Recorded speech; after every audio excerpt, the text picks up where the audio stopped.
সন্দেহ আছে আপনাদের যদি সন্দেহ থাকে জান্নাতের বাগান তাইলে ঈমানে খলল আছে না নাই?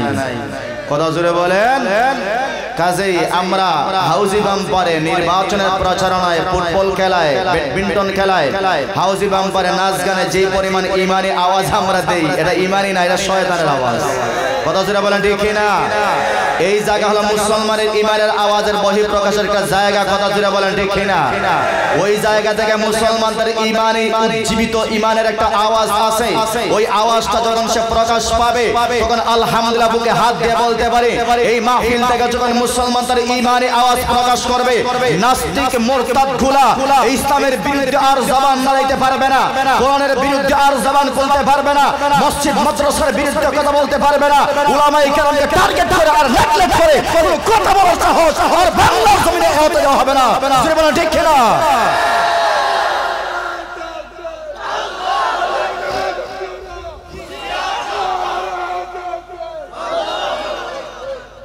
আপনি সব সময় উঠছেন না, উঠলে কিন্তু আবার আলোচনার মোট ঘুরাই লাগবে। হ্যাঁ, 5 দিন পরে নি, 5 মিনিট না, একবারে 30 মিনিট পরে উঠবেন। হ্যাঁ, আল্লাহ কবুল করুক। জোরে বলেন আমিন। তো বলতেছিলাম মুসলমানের ঈমানের আওয়াজ হবে গরম। কথা জোরে বলেন ঠিক কি না? আর ভাই সাহাবায়ে কেরাম অস্ত্রের বলে বদর যুদ্ধে জয়লাভ করে নাই, সাহাবায়ে কেরাম অস্ত্রের বলে উহুদ যুদ্ধ জয়লাভ করে নাই, সাহাবায়ে কেরাম খন্দকের যুদ্ধ অস্ত্রের বলে জয়লাভ করে নাই, সাহাবায়ে কেরাম মুতার যুদ্ধে মাত্র 3000 সাহাবায়ে কেরাম ওইদিকে 3 লক্ষ বেঈমান কাফেরদের বিরুদ্ধে একমাত্র ঈমানের কারণে মহান আল্লাহ সাহাবায়ে কেরামকে বিজয় দিয়েছেন। জোরে বলেন ঠিক কি না? কাজেই এখনো বলতে পারি মুসলমান যদি তার ঈমানকে মজবুত করে, মুসলমান যদি তার ঈমানকে আঁকড়ে ধরতে পারে, এক জবান দিয়ে যদি বলে আমার রব আল্লাহ, আমার খালিক আল্লাহ, আমার মালিক আল্লাহ, আল্লাহর কসম করে বলি অচিরেই এই বাংলার জমিনে ইসলামের পতাকা মহান আল্লাহ উড্ডীন করে দিবেন। জোরে বলেন ঠিক কি না? আমরা চাই কি চাই না এই বাংলার আকাশে ইসলামের পতাকা উড্ডীন হোক? কথা জোরে বলবো, চাই কি চাই না? এই জোরে বলেন চাই কি চাই না?